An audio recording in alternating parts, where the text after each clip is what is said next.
Fala, galera! Oi, gente! Eu sou a Laís Reis. Eu sou a Letícia Arruda. E nós estamos aqui para mais um Calcinha Terapia. Nós estamos de novo aqui. Isso aí.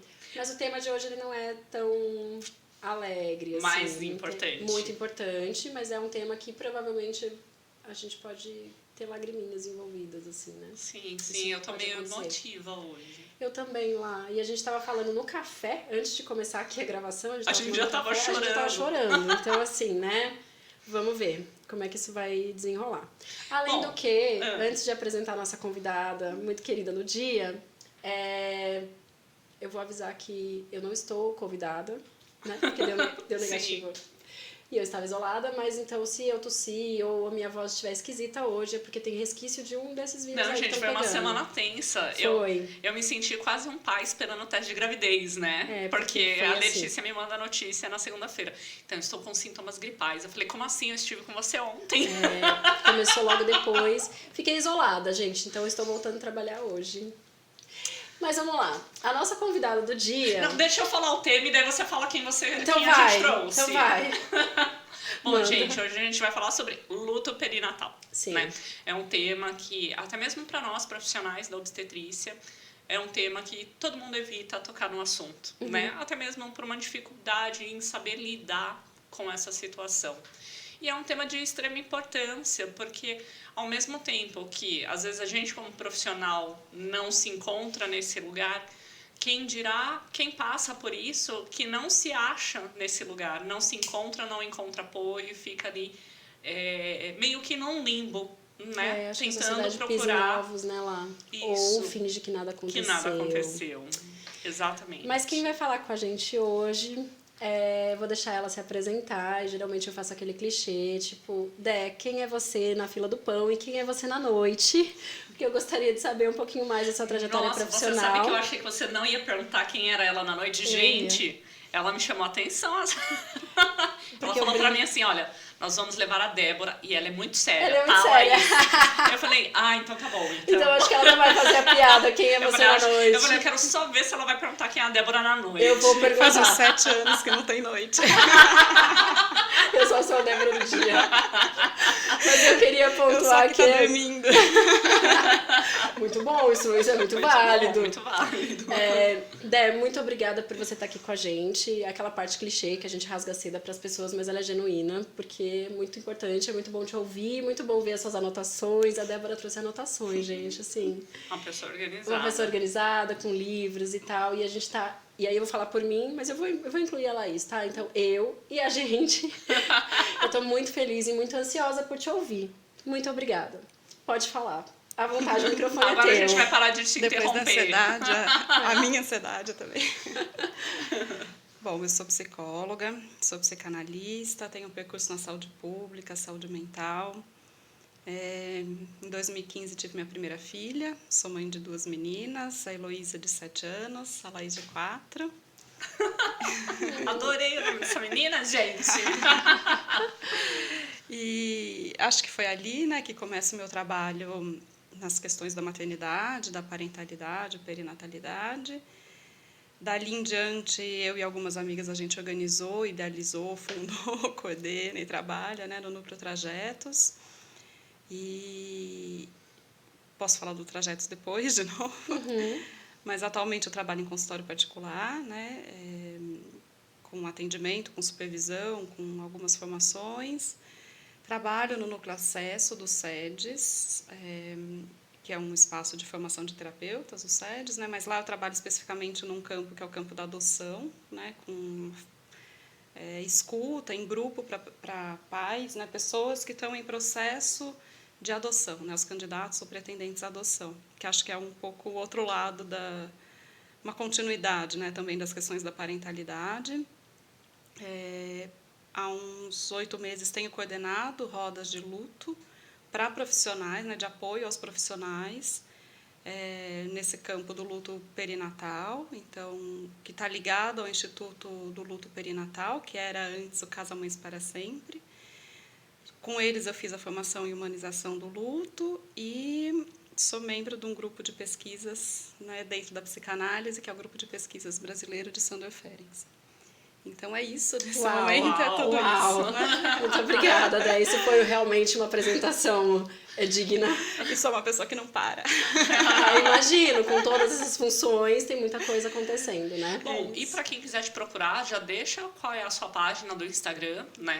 @núcleotrajetos. Legal. Ótimo. A gente marcou, de qualquer forma, tá lá no Calcinha Terapia e a gente vai deixar lá também as indicações, mas No quem YouTube tá ouvindo, também, quem quiser procurar, no YouTube tá lá. também. E é isso, então... E sou a pessoa que anota. Gente, é de verdade. Eu vou fazer um stories pra mostrar pra vocês, tá? Porque a gente falando, tudo bem, no YouTube isso pode sair, mas no Spotify quem escuta não vê. E aí fica assim, ela tá anotando. E aí, Tá anotando o quê? Que tanto anota? tão legal. Ela tá anotando, gente. Anotando que não pode ser verdade. esquecido. Ótimo. Muito bom. Débora, e vamos lá, fala um pouquinho pra gente desse seu trabalho com o luto, né, perinatal, como que você entrou nessa área e as dificuldades, o que você encontra nesse dia a dia aí dessas mulheres que te procuram. Bom, acho que isso de entrar em contato com essa área, né? Acho que, como eu disse, começa com a fundação do Trajetos, mas começa com a nossa própria história, né? Acho que tudo que a gente faz tem um pouco a ver com a nossa história. Então, quando eu tive a Heloísa em 2015, estava contando para vocês um pouquinho antes, né? Ela passou uns dias na UTI, teve ali uma arritmia cardíaca e precisou ficar uns dias na UTI para nossa sorte e felicidade, né? Naquele momento ficou tudo bem, ela não precisou de nenhuma intervenção mesmo, ela ficou em observação o tempo todo, mas eu acabei de ter um bebê e, de repente, estava dentro de um mundo que era até então muito desconhecido, né? Era um mundo só de ouvir falar e, de repente, a gente estava ali todos os dias, 24 horas por dia, vivendo e vivenciando e olhando todas as situações possíveis dentro de uma UTI, né? Eu acho que eu me tornei mãe dentro da UTI, acho que tem a ver com isso, esse processo.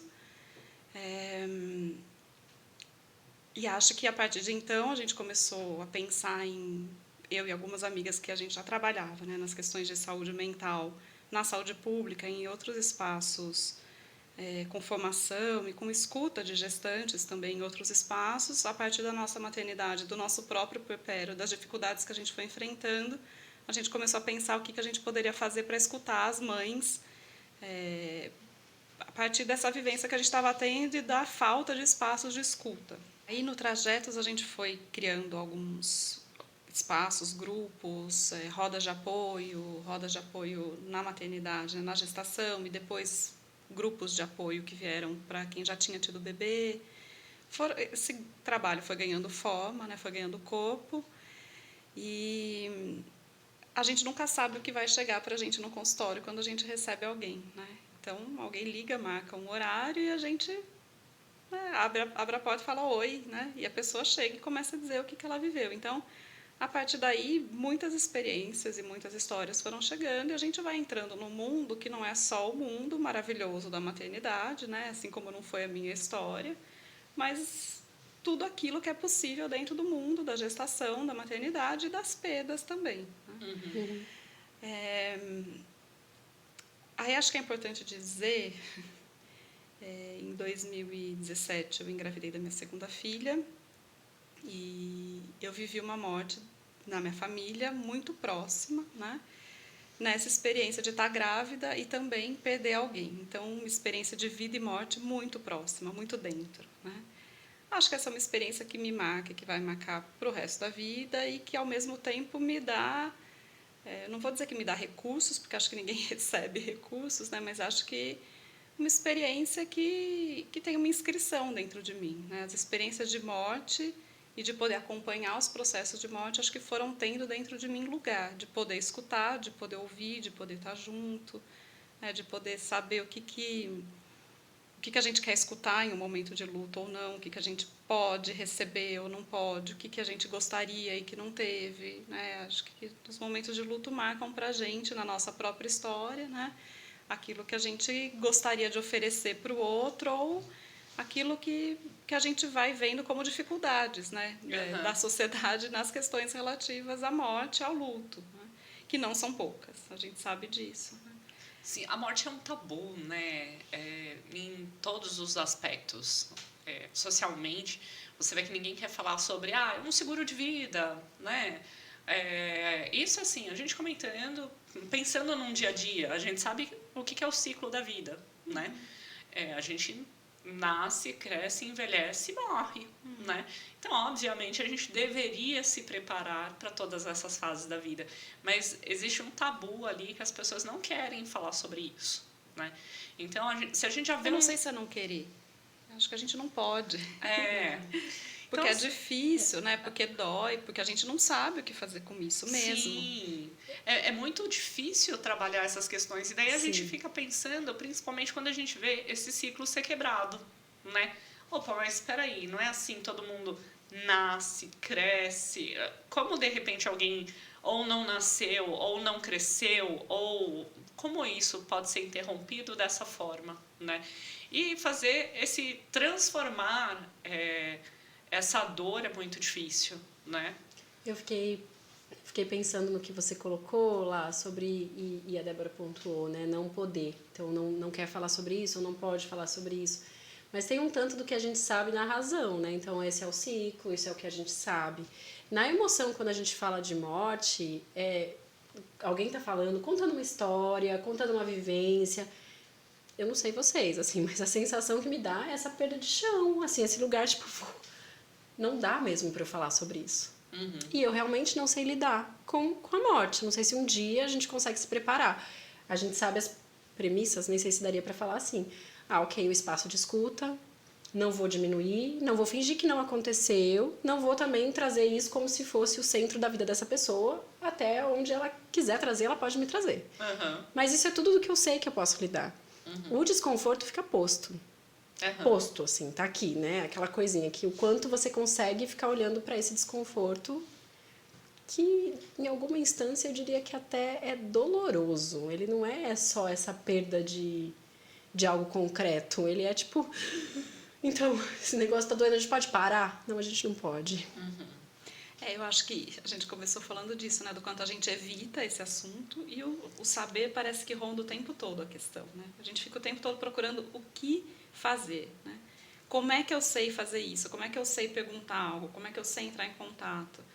Eu acho que talvez a gente tenha aqui pela via do não saber, né? Eu não sei. E como é que eu posso estar junto mesmo sem saber? Porque você pode perguntar para o outro, né? Eu não sei. Como é que você está? Né? Como é que você está se sentindo? Do que você precisa? Né? Como é que eu posso estar junto de você? Aí é um outro lugar, porque você fica procurando o que eu tenho que fazer agora, o que eu deveria, o que estão esperando de mim. Esse é um lugar que não vale no momento da dor, né? E tanto sobre você e não sobre a outra pessoa, né? Tipo, o que eu tenho que fazer agora e não sobre o que você tem para me propor, me pedir, o que você está precisando agora, o que você quer agora. Exato. Quantas vezes a gente pode perguntar para alguém que está num momento de luto ou de próximo, né, da morte de alguém ou de algum familiar ou de uma perda gestacional, neonatal, como é que você está? A gente tem medo de escutar a resposta da pergunta, a gente tem medo de não aguentar, porque a gente supõe que para escutar a gente tem que estar forte, a gente tem que estar nesse lugar tão poderoso, né, de não ser afetado. Eu acho que talvez a gente tenha que mudar o lugar, né, de poder ser afetado junto. Se a pessoa contar alguma coisa que vai doer, você vai chorar junto. E por que precisa segurar? Né?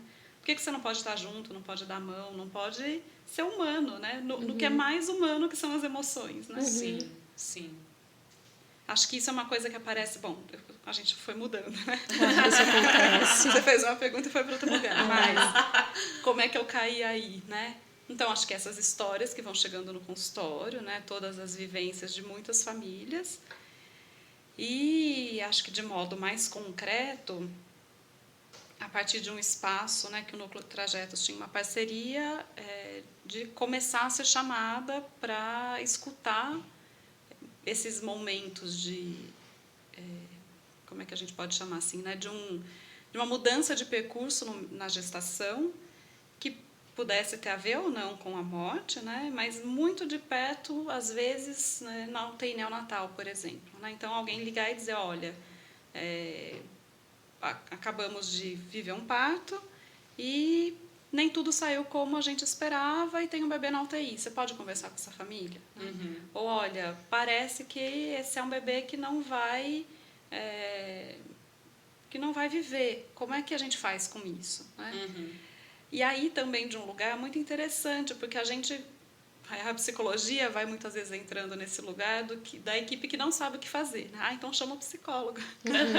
Não sei o que fazer, o que eu faço? Chama o psicólogo. A minha já deu, chama outra. Acho que até não sei o que fazer, e vou colocar um parênteses aí, né? Não quero lidar com essa dor, então chama o psicólogo. Então lida ali, ó, agora eu vou colocar você na jogada e estou me retirando, né? Um tanto difícil isso em relação à equipe. A gente pode até depois voltar para esse tema.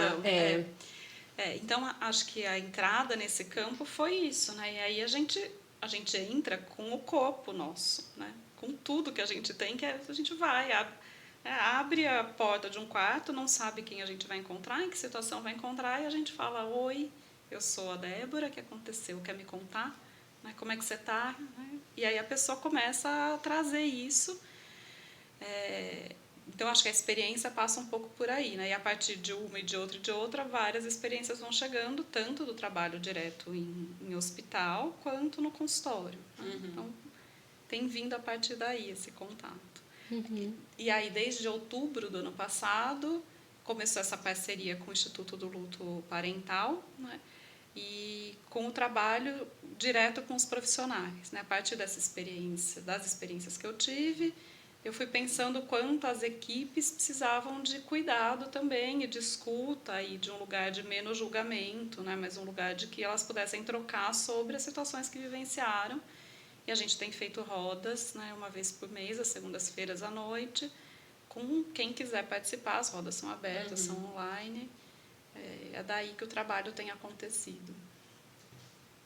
Legal. Eu participei logo que vocês começaram. Da primeira, né? Foi.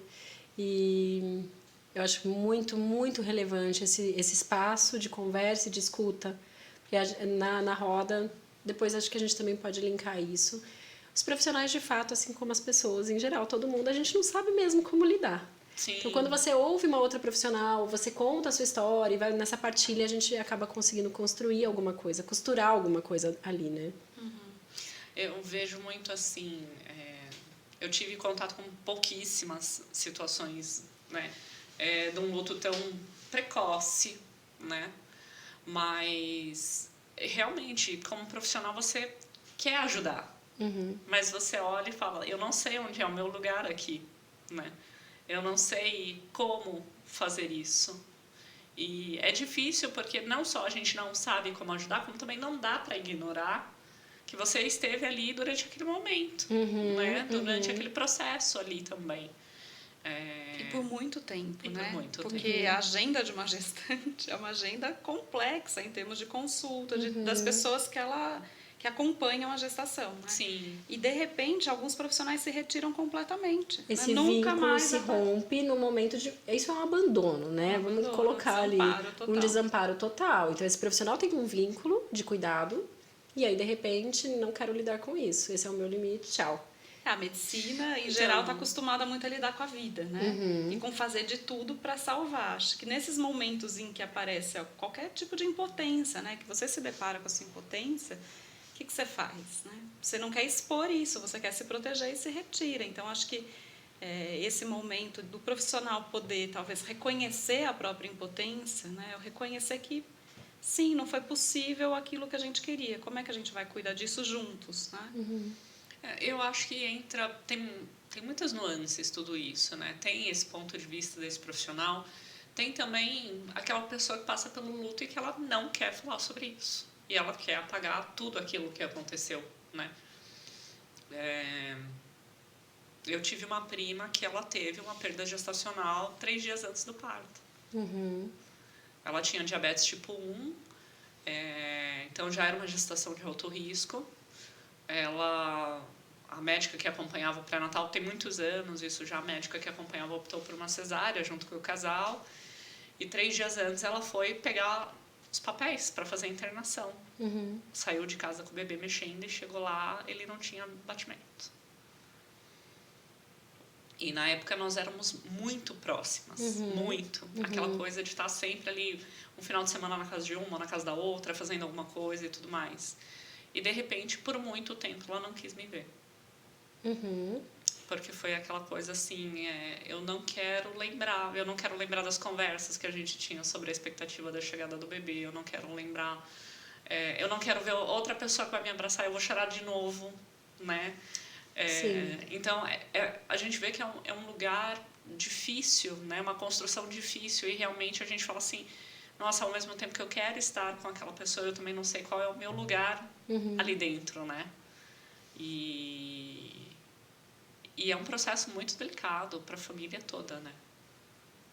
Eu tô aqui, tô vendo as anotações, né? Mas estou lembrando de um livro, acho que é importante trazer, né?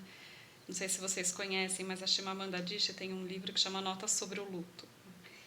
E é um livro visceral, porque ela está falando sobre a morte do pai dela, mas ela traduz, assim, ela escreve em pouquíssimas palavras coisas muito precisas. Então, você foi falando, eu fui pensando nisso, né? Assim, né?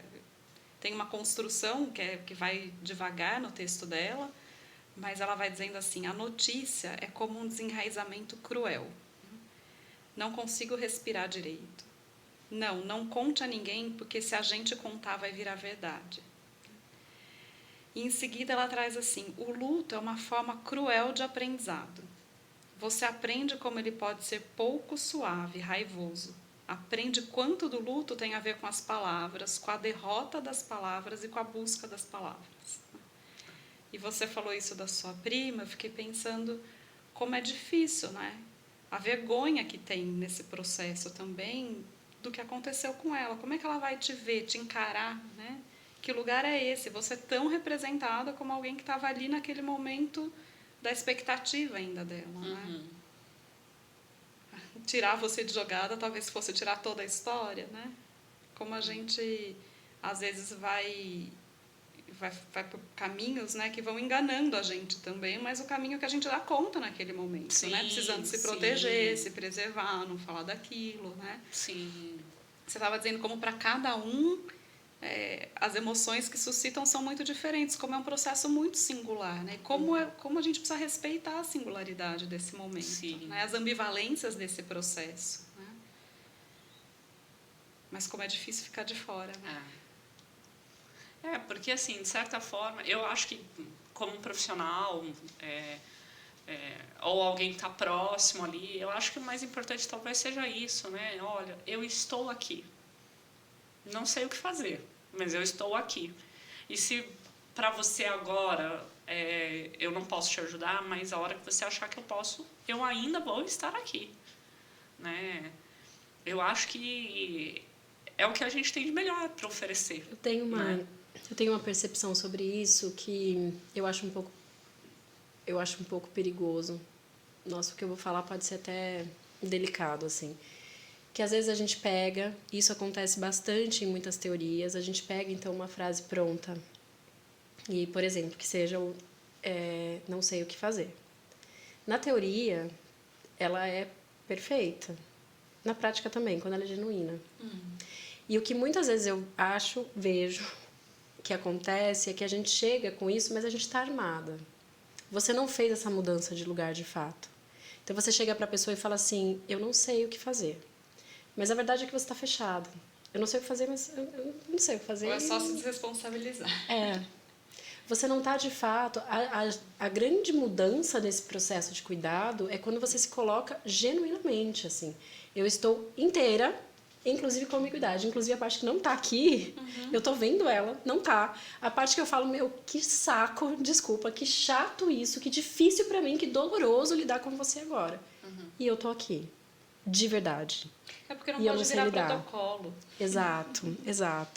A gente vive criando protocolos, mas eu acho que o nosso lugar, inclusive na assistência, é poder fazer furo nos protocolos. Né? como é que a gente vai furar aquilo que a gente tá com tanta clareza sobre aquilo, né? É isso, eu não sei o que fazer. Mas não é só desse lugar da boca para fora. Não pode ser, você tem toda a razão. É delicado, né? Bem difícil, né? E acho que às vezes do ponto da assistência falta um outro olhar também, porque assim, quando a gente fala em luto, geralmente a gente pensa em alguém que morreu, né? Uma pessoa física que morreu. E falta tantas vezes aquele olhar dentro da assistência que o luto não necessariamente seja isso, né? Uma pessoa, né? Que seja alguma coisa física. Mas as pessoas passam por diversos processos de luto ali dentro. Então, assim, uma gestação que não foi desejada, aquela mãe está sofrendo um luto. Ela está num processo difícil com aquilo ali. Uma mãe que está vivendo uma maternidade que não era a maternidade que ela esperava, né? Os lutos simbólicos. Sim, são lutos simbólicos, seja porque aquele bebê precisou de uma UTI, seja porque aquele bebê tem alguma deficiência, alguma restrição, alguma coisa que não estava dentro da maternidade que ela idealizou, e aquela mãe vai sofrer também um luto a partir desse processo. Acho que a gente falou né? um pouquinho no episódio de puerpério sobre o luto também, quando ele acontece na situação, entre muitas aspas, ideal. Uhum. Então é uma gravidez desejada, planejada, um filho que está chegando ali com toda a expectativa familiar ou da rede de apoio, e ainda assim essa pessoa está vivendo luto. Então o luto ele é parte deste processo todo de uma gestação ou de qualquer... E aí eu acho que eu vou jogar para você, né? Mas o processo parental. Então dentro de um processo de adoção também, esse lugar de luto, de uma mudança, de uma perda de um outro lugar, que vai ter ganho também. Então, existem ganhos a partir daí. Mas o luto, ele está sempre ali?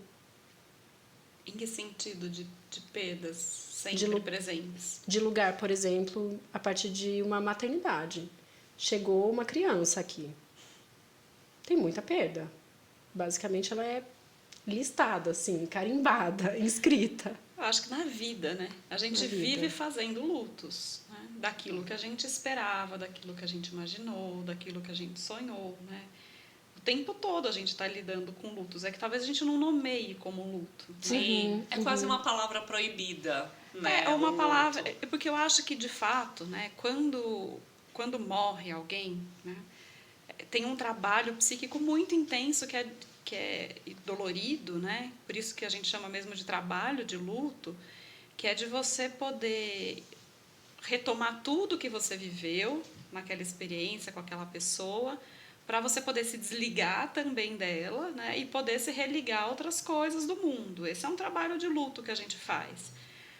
Isso que a gente está falando, né? Talvez seja mais poder lidar com uma realidade, né? Do que necessariamente um luto. É uma forma de luto, né? Porque é desfazer aquilo que você imaginou, né? Você tem que refazer algo dentro de você, porque o luto é refazer, um tanto, né? O trabalho é de refazer as ligações.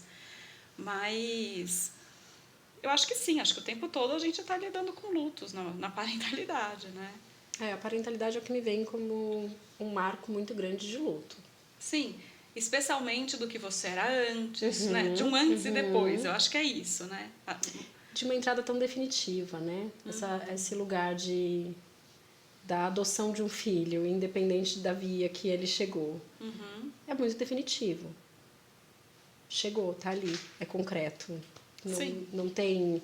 acho que eu vou mudar de rota. Você pode mudar muitas coisas ali dentro, mas isso está dado. Talvez essa seja uma grande diferença, né, da adoção e da parentalidade pela via biológica, né? Porque a gente estava, nesse trabalho que eu faço, né, no Acesso, a gente estava trazendo exatamente isso. Todas as histórias de devolução de crianças, né, bebês ou adolescentes na adoção, elas são muito comuns, mais do que a gente imagina, né? E tem todo um trabalho para diminuir os índices de adoção. Mas talvez... Peraí, só os índices de devolução. Desculpa. Entendi. Agora, o que é importante, né? Quando você tem um filho via adoção e as coisas ficam muito, muito, muito, muito difíceis, você ousa pensar, não sei o que fazer com essa criança. Naquele momento de fúria, não sei o que fazer, não quero mais, não aguento mais, vou devolver. Eu Você tenho tem pra para onde onde devolver. Nossa, Na via gente. biológica, a gente pensa assim também. Quantas vezes a gente não pensa com os nossos filhos, não aguento mais, meu Deus, o que eu faço? O que eu faço? Né? E aí você fala, você não faz nada, você aguenta e segue. Não dá para engolir de volta. Por mais que não seja aquilo que você estivesse querendo para esse momento, mas é o que tem para hoje, é isso. Quem sabe fique melhor amanhã, não é? Sim. Eu acho que é isso mesmo. Nossa, eu tô surpresa em saber que a gente tem altas taxas de devolução. Eu também não sabia. Porque o que a gente mais ouve falar sobre adoção é da fila, né? Das famílias esperando para adotar uma criança. Acho que esse é um tema para um outro podcast, É, né? É bastante gigantesco. E eu acho que seria muito legal, Sim, né? bastante Porque coisa. E tem mesmo, né? A última notícia que eu tive mais próxima é de que tem um tempo aí de 4 anos de espera, né? Para você Nossa, adotar é bem uma longa criança. a fila. Especialmente se você quer adotar Ah, tá, um bebê, né? sim, Enfim, aquela até coisa que a 3 gente anos. sabe, né? É. Mas é um quem são processo, as de qualquer crianças? maneira, é um processo longo, né? Tem Sim. todo um trabalho de avaliação, de entrevista, de habilitação que é longo. Sim, Mas e não, importante, é super importante. necessário, né? Sim. Não só para entender essa questão que eu não posso devolver, né? E porque é um ser humano, não é um objeto, mas também por um ponto de vista em saber lidar, em encontrar o seu lugar ali dentro, né? Eu já tive a oportunidade de acompanhar alguns processos de adoção e a gente vê que existe um processo de construção que precisa ser feito ali também e que é importantíssimo. Sim. Né? A gente vai ter esse tema lá. Débora, aquele momento assim, né, que a gente Deixa o aproveita que tá convite. gravando, né? Porque daí fica registrado. Débora, você vem Você gravar com a pode vir gente falar sobre pra isso. falar sobre adoção. Fica marcado para uma próxima. Já tem data, gente. A gente divulga. Mas pode voltar pro nosso Porque eu tema. acho que a e... adoção também traz esse tema, né? Que é por que muitas vezes um casal vai adotar. Né? Muitas vezes porque viveu inúmeras experiências de inviabilidade de uma gestação, né? De dificuldades para Hoje, gerar uma vida. Muitos lutos. A Muitos quantidade lutos. de... A maior parte dos casais que buscam um processo de adoção são por conta de processo de infertilidade, né? São poucos os casais que optam por uma adoção. Eu tenho os meus filhos biológicos. Como a via mas, de nascimento, assim, como a via nós de... queríamos mais um filho e nós vamos buscar. Sim. Né? Mas, na sua grande maioria, são casais que também passaram por um luto. Né? Um luto da desconstrução de que a maternidade não vai vir por essa via. Né? Nós vamos ter que buscar por outros caminhos. E que não é menos, né? Acho Sim, que isso é muito importante, da gente pensar, né? Que não tem uma métrica, né? De qual é o caminho melhor ou pior. É o caminho possível. Sim, mas assim, a gente vê mesmo como um luto dentro das idealizações, né? Como a gente vê, às vezes a gente acaba nomeando de frustração, né? Como a gente vê, às vezes, na assistência ao parto, aquela construção do que o casal anseia para o trabalho de parto. E aquilo, de repente, acontece de uma forma diferente. O resultado final é o mesmo. O bebê está no colo, ambos estão bem, está tudo bem. Mas você vê aquela frustração do processo que foi idealizado e que não aconteceu daquela forma. Pode ter um luto forte ali, né? Exatamente. Pode. Que geralmente é bem forte no puerpério, né? Eu falo que a gente tem os tempos da elaboração do parto, né? E que eles são infinitos e contínuos, né? Porque a cada momento, você está muito perto do parto, logo que acabou, você conta de um jeito, né? Depois de um dia, uma semana, 3 meses, você vai recontando essa história e revisitando de muitas maneiras, né? Elaborando de muitas maneiras mesmo. Você sabe que eu senti muito isso, que eu tive uma cesárea no meu primeiro parto, né? E eu queria muito um parto normal, e aquilo foi muito difícil para mim. E eu tenho exatamente a vivência desse lugar, né? Da primeira história, como foi, depois de um tempo, como foi, depois com mais conhecimento, você revisitar aquele lugar e falar assim, não, eu já tinha consciência disso, mas eu não queria olhar para isso. Eu queria aquela outra história, né? Então, a gente vai elaborando isso até que a gente cura essas feridas. E no luto, quando acontece de fato a morte, como que é esse processo de construção? Do cuidado? Ou do lidar com... Dos tempos da elaboração. Dos tempos da elaboração, né? Então, porque eu acho que tem várias teorias, né, sobre isso, né? Tem aquela teoria dos 5 estágios do luto, né? Sim. que é muito famosa, mas quem já viveu o luto, ela está presente de alguma maneira, né? Que é a negação, a barganha, a raiva, a depressão e a aceitação, né? Vamos dizer. Agora, eu acho que quando a gente conversa com alguém que está em luto, a gente fica numa expectativa de assim, quando é que vai passar? Né? Quando é que isso vai passar? E se você já viveu algum luto e está escutando isso, você sabe que não passa, né? A gente vai conseguindo falar melhor, lidar melhor, mas você sempre vai ter aquela marca, aquela inscrição de uma vivência, de uma perda, né? Não passa, né? Aquilo sempre vai estar ali. Eu acho que a maior a coisa mais errada, né, que disseram pra gente assim, ai, um dia você vai acordar e vai estar tudo bem. Não, tá melhor, mas aquela história tá ali, né? Não é que isso some de dentro de você, né? Talvez o sentimento de dor esteja um pouco mais atenuado, mas não tem finalização desse processo. Esse é um Não processo para de contínuo, né? E é importante isso, porque eu acho que quando a gente sabe disso, a gente fica um pouco menos ansioso com o fim do processo. Saber que ele é um processo que vai estar aí, né? E que qualquer coisa na vida pode despertar na gente vivências que remetem à perda, à dor e ao luto, né? Você pode estar no supermercado comprando pão, comprando frios, e aí de repente você é assaltado. Eu falo que a gente vai sendo assaltado por lembranças, né? Por memórias. Você fala, meu Deus, o que está acontecendo comigo? O que eu estou sentindo? Aí você vai se dar conta que naquele momento você se lembra daquela pessoa, de alguém que falou alguma coisa e que te gerou aquele sentimento, né? Então, e aí você vai lá e você refaz tudo, né? Em momentos, por exemplo, de gestação, né? Uma segunda gestação depois de uma perda, né? Às vezes a pessoa vai fazer o exame, né, no laboratório e ela se dá conta de que ela está ansiosa, né? Ou alguém faz uma pergunta para ela, né? Por exemplo, você está lá na fila do seu ultrassom e alguém fala, essa é a sua primeira... Quantos filhos você tem? É tão comum essa pergunta? Sim. Quando a pergunta poderia ser, qual gestação é essa? Essa é a sua primeira gestação? Né? Aí a pessoa responde, eu não tenho nenhum filho, mas eu já tive uma gestação. Né? Então, às vezes tem perguntas que nos assaltam, né? E que a gente vai sendo tomado, invadido por sentimentos que a gente não estava esperando. Né? Então, eu acho que esse é um processo que ele não tem muito fim. Né? Eu acho que a gente vai tendo processos internos e processos externos, né? Intrapsíquicos e intersubjetivos, que a gente vai chamando. Né?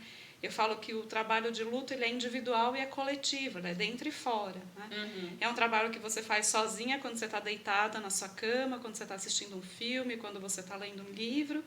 E é esse trabalho de quando você vai encontrar alguém e começa a conversar e retoma coisas sobre a pessoa que você perdeu. Né? O que eu acho que é mais difícil, muitas vezes, né, nas situações de morte perinatal, é que muitas vezes as memórias elas são poucas. Né? A gente está muito acostumado, muito não, a gente não está acostumado, como a gente estava dizendo, mas a gente está mais acostumado a viver essas experiências de elaboração, né, da morte e esses processos de luto. Quando a gente, por exemplo, né, morreu uma pessoa idosa, a gente vai lá, a gente vai desmontar o quarto, a casa daquela pessoa e vai olhar as fotos e senta todo mundo em família e todo mundo começa a conversar e a contar. E aí você vai do riso ao choro, à raiva, à tristeza e volta a rir. E esse é um processo que a gente vai fazendo o tempo todo. Né? Quando você tem a perda de um bebê, dependendo do tempo de gestação, você não tem muitas memórias, né, concretas, você não tem lembranças, você não tem a que recorrer dessa forma mais concreta para se apaziguar ou para retomar, né, aquela experiência. Então, a gente vai falando assim também da importância, quando a gente atende situações de perinatalidade, de poder criar memórias. Né? Isso é muito importante, de você poder ter a que recorrer. Como é importante para elaborar o luto você ter concretude. Né? Então, por exemplo, seja um ultrassom, né, que você possa guardar, se é um bebê que nasceu de fato, né, que passou pelo processo do parto, você pode fazer uma caixa de memórias. Você conhece, Laís, esse processo da caixa de memórias? Não? Eu acho que ele é tão importante, né? Porque ele não é muito falado, mas faz parte do protocolo de humanização do luto. Já veio de vários outros países, aqui no Brasil isso tem sido implementado. E acho que é muito interessante, porque e que a gente não está acostumado a ver, né? Mas, por exemplo, numa das experiências que eu atendi, eu construí uma caixa de memórias para a pessoa que ia perder o bebê dela, né? Que o bebê ia morrer, estava na UTI e ia morrer. Então, né, o que a gente pode fazer? Né? A gente pode colocar nessa caixa a pulseirinha da UTI, a gente pode fazer um carimbo do pé, pode colocar a touquinha que fica com o bebê, ou a meinha para ter o cheiro, colocar saquinhos, né, de ziplock mesmo, para a mãe, para a família colocar as coisas do bebê e guardar o cheiro. A gente pode colocar foto, Mechinha do cabelo, a placenta, a gente, o que for que possa criar memórias, né? Uma das mulheres que eu atendi, depois ela dizia assim, a coisa mais importante que eu pude receber foi essa caixa, porque toda noite eu abro, eu olho, eu revisito, eu sinto o cheiro, né, do que está ali, da minha filha, e isso me faz bem, eu consigo dormir. Então, são processos que a gente não imagina o que vai causar, né? O efeito que vai ter, mas como eles são importantes, né?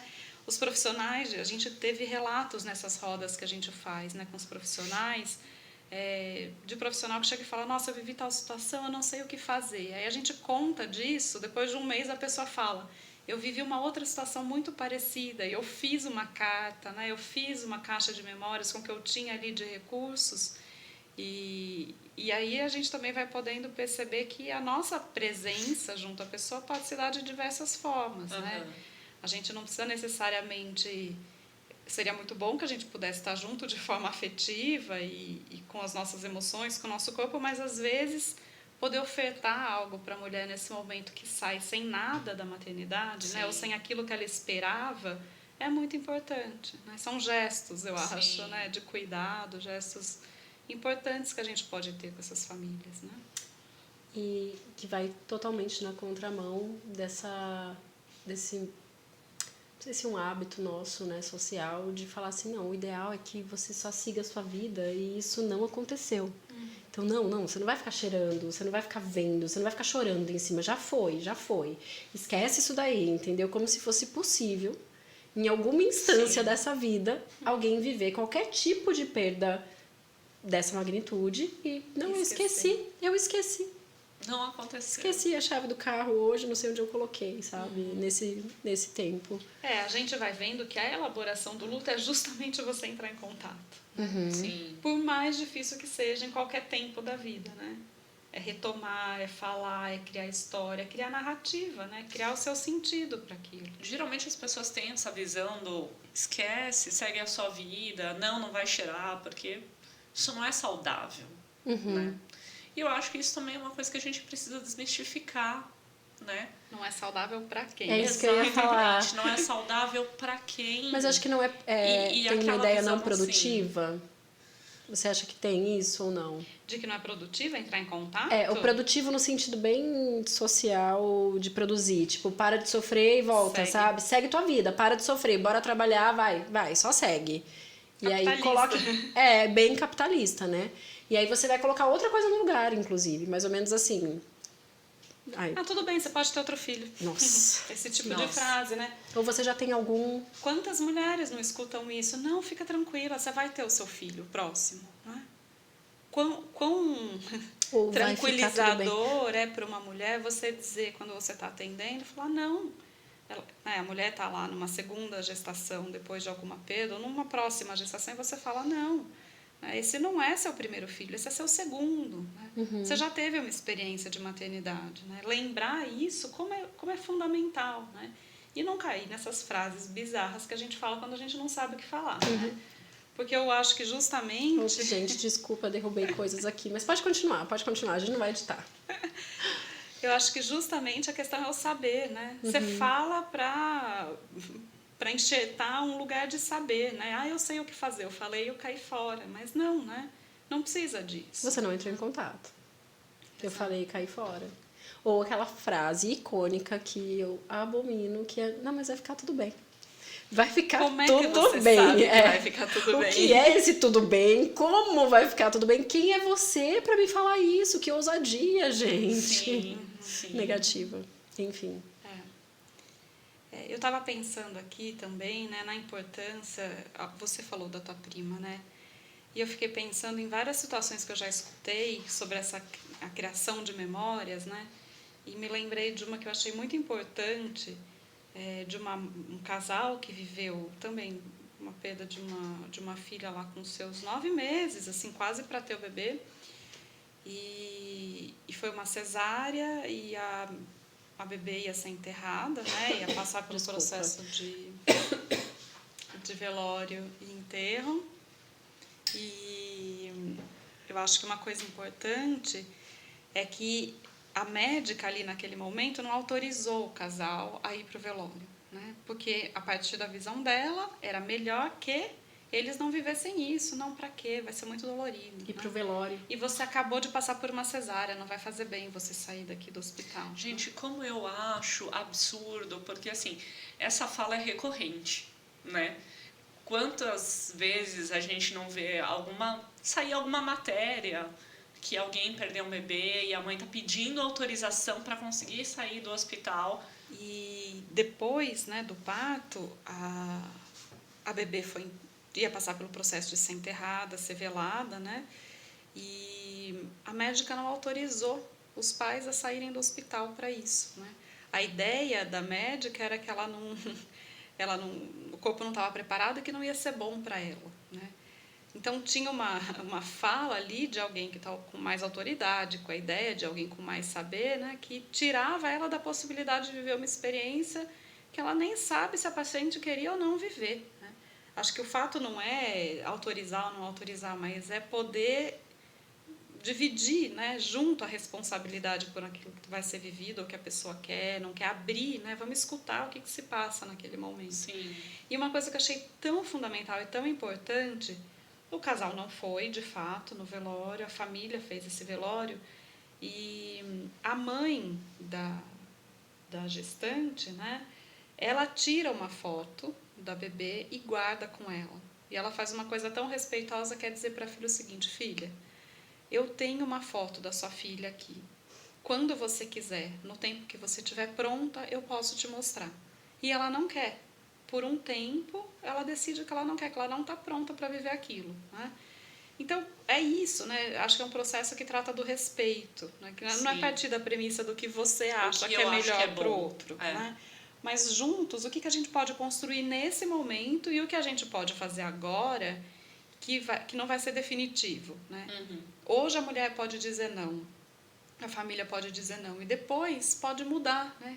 É possível construir essa possibilidade? Acho que são coisas. Por isso que é importante pensar. ter esse material, né? E não fingir que nada aconteceu. Não, eu acho que assim, a sociedade tem essa posição, né, do eu julgo o que é melhor para você, algumas coisas um tanto quanto capitalista, vamos voltar a produzir, mas também tem um lugar de fuga ali, né, que você enche a cabeça com um monte de outras coisas e não pensa nisso, e que qualquer coisa que fuja disso deixa de ser saudável.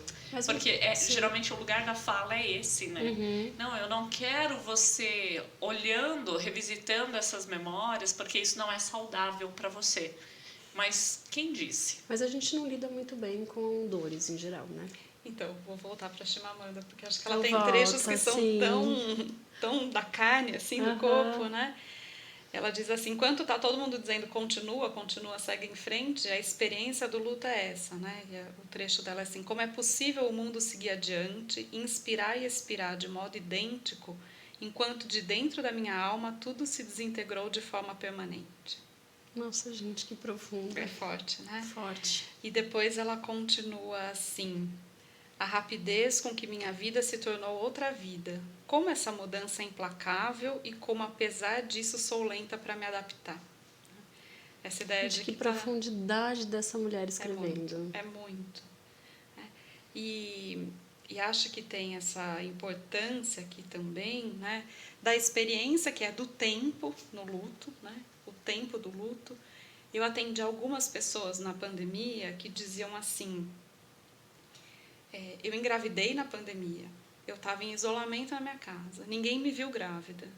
Eu tive tempo de perder o bebê, de ninguém saber que eu perdi o bebê, ninguém vir me visitar, e eu vou voltar para o meu trabalho, quando esse momento passar, como se nada tivesse acontecido, como se eu não tivesse vivido essa história, né? Olha a importância dos outros e da presença do corpo e da marca, né, daquilo que a gente vive. Como é forte também, né, essa ideia de que você só continua, só segue a vida, né? Essa fala sua me lembrou duas coisas. A primeira é que é muito parecido com essas palavras, as primeiras que você leu do livro dela, sobre Nota sobre o Luto, que fala sobre quando você pode verbalizar algo da sua história, aquilo passa a ter uma outra concretude. Então, e aí a gente não vou viajar tanto nesse podcast, mas quando as pessoas têm experiências de violência ou outras experiências que geram muitas dores, muitos traumas, muitos lutos ali para elaborar, e essa pessoa não tem aonde poder falar. Então ela não tem espaço para colocar essa dorzinha dela, que às vezes é pequena, às vezes é imensa, mas de colocar nessa mesa, assim. Ó, tá aqui. E é isso que eu preciso trazer. E isso fica concreto. Esse olhar do outro te valida com uma concretude. Você viveu isso. E a outra coisa que eu lembrei, eu não sei quem me falou, mas isso me veio com muita força aqui agora. Eu aposto que foi a Ju. Então eu vou colocar no podcast porque a Ju Baggio gravou sobre puerpério e ela falou um pouquinho sobre luto. Mas que é uma fala que a dor é como se ela fosse um papel, um recado. E aí cada vez você vai lá, revisita e dobra um pouquinho. E o processo ela nunca vai desaparecer. Esse recado ele é teu e vai ficar com você. Mas em algum momento você consegue dobrar tão pequenininho que ele vai ficar ali sem ocupar um espação no seu bolso ou na sua vida, que no começo ele está gigante, você não está conseguindo dobrar. Mas ele vai continuar ali com você. Você não vai jogar fora. Você conhece o livro Até Breve José? Conheço. Eu vou ler um trecho dele, porque eu acho que... Tem um trecho dele que eu acho que é muito sobre isso que você está falando. Chama assim, Esqueço Algo. Estou caminhando na rua, sinto um vazio. Não é propriamente uma tristeza, é apenas um vazio. Tateando os bolsos me pergunto, esqueci algo, o que será? Lembrei, a dor do luto. Ela está deixando de me acompanhar. Esqueço minha dor ali no guarda-roupa, como esqueci de levar o celular hoje quando fui às compras, ou como esqueço o agasalho, ou largo algo pelo caminho. Às vezes, ela até me faz falta. Gente. É poder lembrar para poder esquecer, para lembrar, para esquecer, né? E acho que o que você estava trazendo ontem, Lê, é tão importante, porque eu vou trazer aqui para vocês um pouco da referência da psicanálise, né? Tem um autor que eu gosto muito, que é o Sándor Ferenc, que é um autor húngaro, e ele traz uma coisa que eu acho que é tão importante, que é a noção do desmentido. Né? É a noção... Ele é um autor que escreveu muitas coisas, mas especialmente sobre o trauma, né? Ele tem uma teoria sobre o trauma, e o que ele diz é o seguinte, quando você vive um trauma, né? Ele fala do trauma em 3 tempos, e o primeiro momento é esse do que você viveu. Né? Que não necessariamente a dor se instaura ali, né? Mas tem uma dor que vem quando você busca contar para alguém daquilo que você viveu e você não encontra reconhecimento. Né? Então, essa dor, ela não é reconhecida, ela não é legitimada, ela é desmentida, né? Ela é negada. É quase como se alguém dissesse a você, você não tem direito de viver isso, né? Você não viveu isso, isso é tirado de jogo. Então, o trauma se atualiza aí também, né? Quando você não encontra pessoas a quem confiar, né? É tão importante isso, porque a pessoa fica sozinha na dor dela. Né? E algumas pessoas perguntam assim, todo mundo que vive um luto precisa fazer terapia? Né? Essa é uma pergunta tão constante. Não, mas eu estou bem. Tudo bem, você pode estar bem. Né? Você não faz terapia só porque você está mal também, ou porque você é louco, ou por qualquer coisa assim. Mas eu acho que tem um lugar da terapia e da análise para quem vive situações de luto, no tempo que a pessoa pode procurar. Não acho que tenha que ser necessariamente seguinte, né? Mas quer poder encontrar um lugar para revisitar isso que foi vivido. Né? Porque, em geral, quando a gente escuta alguém falar da dor do luto, o que a gente quer? A gente quer apaziguar. É difícil você escutar alguém que você gosta vivendo uma dor. Você quer apaziguar, você quer dizer, vai ficar tudo bem. Né? Por mais que Você você quer acreditar. tente, você quer né, colocar aquela dor numa caixinha e falar, tá tudo bem, eu tô aqui com você, Vou segue. tirar essa dor de você. E às vezes você só precisa poder falar até esgotar, né? Essa sensação de esgotamento daquilo que você viveu. Então, eu acho que a terapia, a análise também é um lugar de uma companhia, né? De você poder ter companhia, alguém que suporta ver você sofrer e deixar você viver as suas tristezas ali, não como nada de sádico ou masoquista, mas no sentido de você poder reviver, né? Retomar, revisitar aquilo que você viveu com aquela pessoa amada.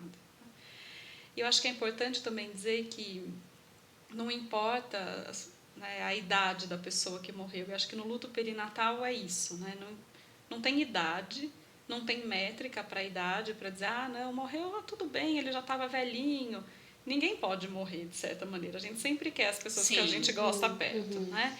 E acho que o que importa nesse processo é o quanto aquela pessoa era amada, né? Desejada, esperada. Ou mesmo se não era, né? Mas as fantasias e todo o investimento que foi se fazendo em torno da vida para receber aquele bebê. Né? Tudo que a gente faz e tudo que a gente tem que desfazer. Né? A dor que é chegar em casa e ter que se deparar com tudo aquilo que foi sonhado, que não vai poder ser vivido. Né?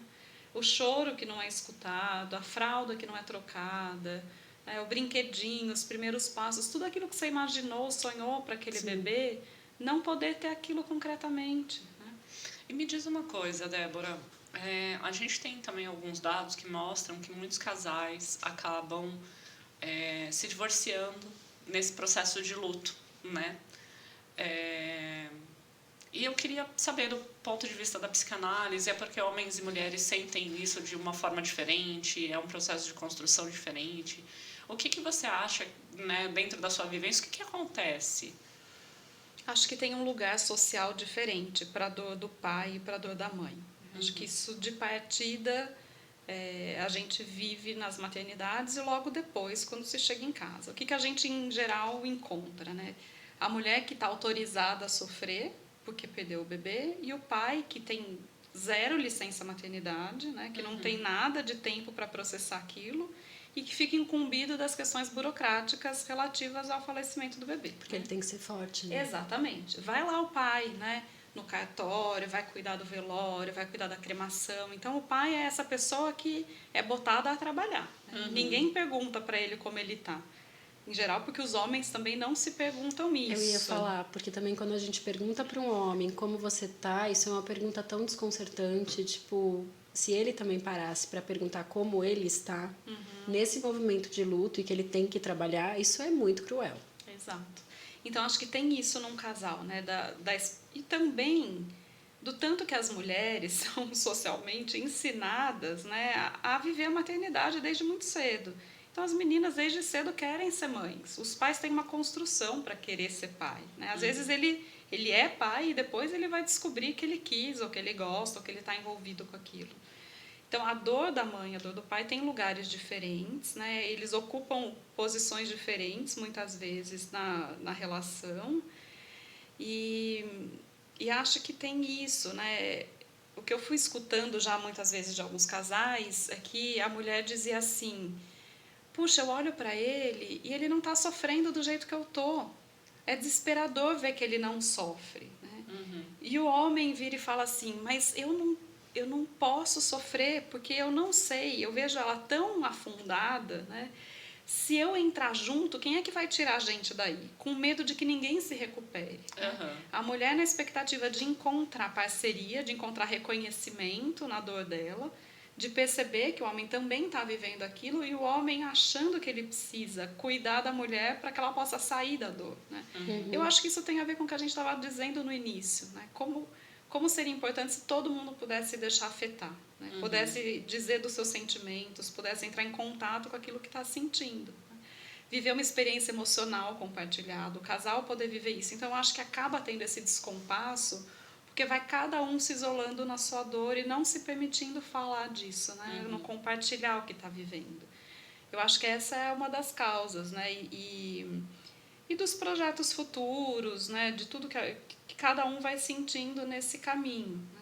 Às vezes a mulher achando que o homem não não está dando a devida importância, né? Nem para o que ela está vivendo e nem para o que ela vai poder viver depois. Eu acho que isso é o que vai aparecendo assim para mim na clínica, né? E acho que às vezes o homem ou a mulher vão ficando encarnados assim como uma pessoa muito aquela, você olha para o homem e lembra, puxa, perdi um filho o tempo todo, como você estava dizendo da sua prima, né? Puxa, perdi um filho, puxa, essa mulher não pôde me proporcionar um filho, né? Essas expectativas que a gente tem e que não, se pudesse ser verbalizado, se pudesse ser cuidado, se um pudesse dizer isso para o outro, talvez pudesse ganhar um outro lugar na relação, né? Mas eu acho que as pessoas vão ficando isoladas, com muita raiva, né? O processo de raiva é muito grande no luto, né? Como de repente a gente passa do riso para a tristeza, para a raiva e não sabe o porquê está com raiva, né?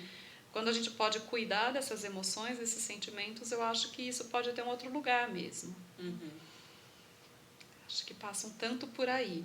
Entendi. Bastante coisa, né? Pesado, né? Pesado, bastante coisa. Mas é um tema do qual a gente precisa falar. Muitas né? vezes, muitas vezes. É justamente sobre isso, né, que a gente está trazendo. Não silenciar, não trazer esse olhar de escanteio, né? Tipo, olha, contato, aconteceu, tá aqui, entendeu? Mas a gente pode só ficar olhando para cá. Não, né? Não é assim que acontece. E tem todo um processo de culpa, né, Lê? Acho que é importante, só antes da gente encerrar, o quanto a gente se culpa perto da morte, né? O que eu poderia ter feito? O que eu fiz de errado? Ah, nossa, foi porque nos 3 primeiros meses eu não sabia. Ah, foi porque eu bebi aquela taça de vinho. Ah, foi porque eu deixei de tomar aquele remédio. Eu acho que até é importante de colocar essa culpa das emoções que a pessoa sentiu, né? Então, assim, quando a gente chega no... eu tomei um vinho ou eu fiz aquilo, é algo ainda concreto. Muito concreto. Quando a gente fala assim, um dia eu só desejei não estar vivendo isso. Por algum momento, quando eu estava enjoada, eu desejei não estar. E aí, esse lugar que, invariavelmente, eu ousaria, e agora eu vou ser bem ousada mesmo, me corrijam se eu estiver muito errada, se eu estiver muito longe, a gente sempre tem esses pensamentos ambíguos, assim, essa ambiguidade, ela anda junto. Então, nesse momento da morte, a culpa invade. Essa ausência de explicação dá vazão para muita coisa, né? E eu também queria colocar... A gente está encerrando, mas esse assunto ele engancha, né? E aí engancha mais um pouquinho, engancha mais um pouquinho. Mas esse tanto de como é difícil a gente também olhar nos olhos da pessoa que está sentindo tudo isso e o medo que apresenta para a gente de viver isso. Então, eu não vou contar uma história aqui, mais uma, porque a gente já falou muita coisa, mas no carro a gente acabou falando um tanto sobre histórias da vida e a gente falou um pouco sobre luto em alguns contextos, né? Vindo aqui para gravar o podcast. E eu fiquei me lembrando, isso ficou muito presente agora enquanto você trazia essas palavras, como é difícil você olhar nos olhos da outra pessoa e você também reconhecer na sua humanidade aquela parte mais íntima de falar, eu não queria nunca estar no seu lugar. Eu não queria nunca estar sentindo isso, que eu nem sei o que é que você está sentindo, mas eu só não queria para mim. E isso é tão difícil de eu olhar em você, porque eu não quero viver isso para mim. Um tanto egoísta, assim, sabe? De olhar e falar assim, não sou eu. Eu acho que tem algo tão importante disso que você está trazendo, que é o quanto as mulheres em luto, que perderam um bebê ou que não conseguem engravidar, olham para as outras pessoas que engravidam, que trazem essa notícia da gravidez, para pessoas em situação de muita vulnerabilidade, né? Em situação de falar, mas como é que essa pessoa pôde engravidar?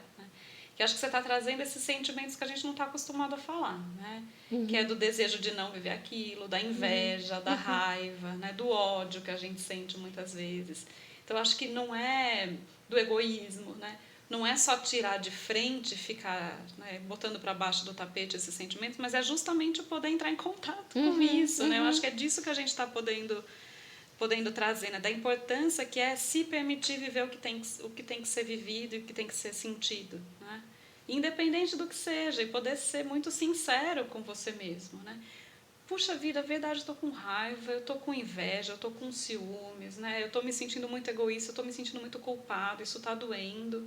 Poder botar isso em palavra, né? Retomando aquela primeira nota, né, sobre o luto, Sim. encontrar a palavra para dizer o que precisa ser dito, né? E às vezes não tem palavra, né? Às vezes tem dor e poder transformar a dor assim, em algo que é possível de ser sentido, né? De ser elaborado. De Ou ser até cuidado. usar as palavras não tão elaboradas. É. Mesmo que pra você, naquele momento, é isso que tá dando, é isso que eu consigo tirar daqui. Às É isso vezes que tá é isso, né? saindo. Uma família que vai escrever uma carta para aquele filho que não pôde viver, né? Ou para aquilo que estava sendo muito esperado, desejado, ou que não estava sendo esperado e desejado, né? Como poder mesmo criar formas de expressão, né? Muita Bom. coisa. Muito, muito obrigada pela delicadeza da sua presença. A sensação é que ainda falta tanta coisa para Sim. dizer, Ah, né? eu acho que A sensação eu é acho que isso vai ficar mesmo e fica faltando. A gente não vai dar conta de tudo, mas a gente pode planejar outras conversas, outros temas, mas esse sempre engancha mais um pouquinho. Sim. Débora, Obrigada a vocês muito também. obrigada pela sua disponibilidade de tempo, por estar aqui com a gente. Para quem não sabe, hoje é domingo. Nós é não domingo, lançamos no gente. domingo, mas nós gravamos no domingo. É. E a Débora está aqui super disposta em pleno domingo com a gente. Muito obrigada pelo seu tempo, pelo trabalho maravilhoso que você faz e super importante. Até mesmo porque, assim, como nós já dissemos aqui, né? É um lugar que ninguém quer visitar, né? E ver você ajudando essas famílias tem uma importância enorme esse trabalho, né?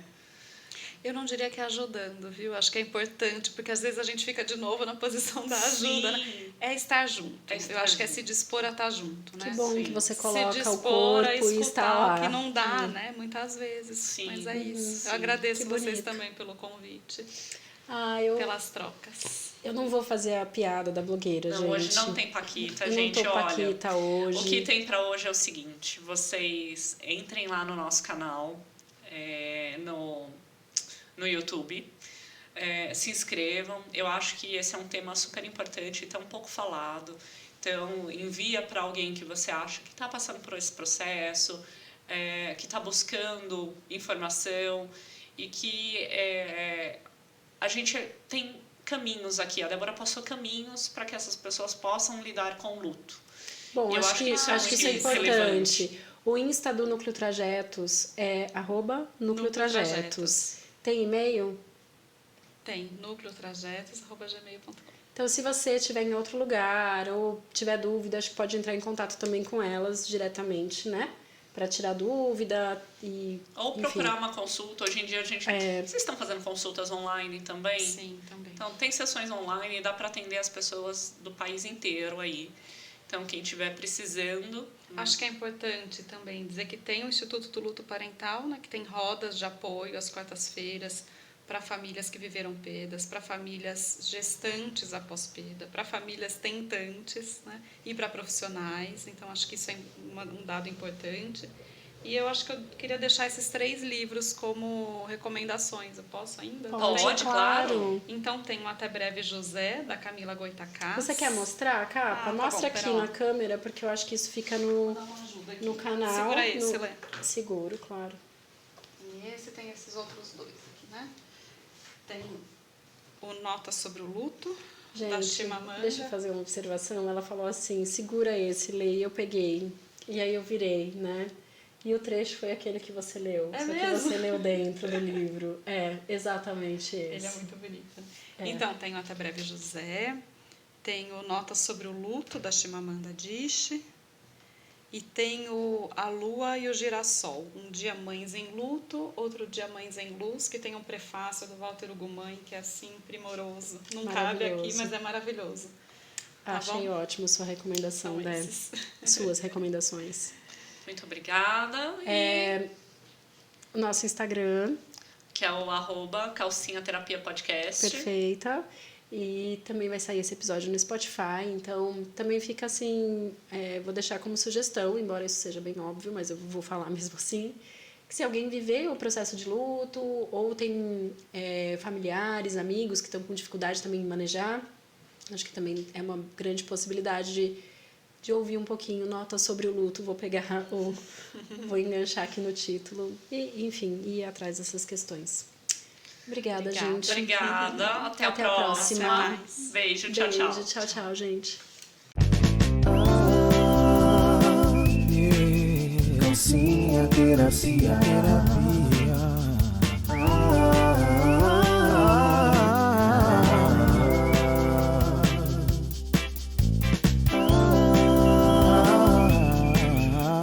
Rocinha Terapia. Rocinha Terapia.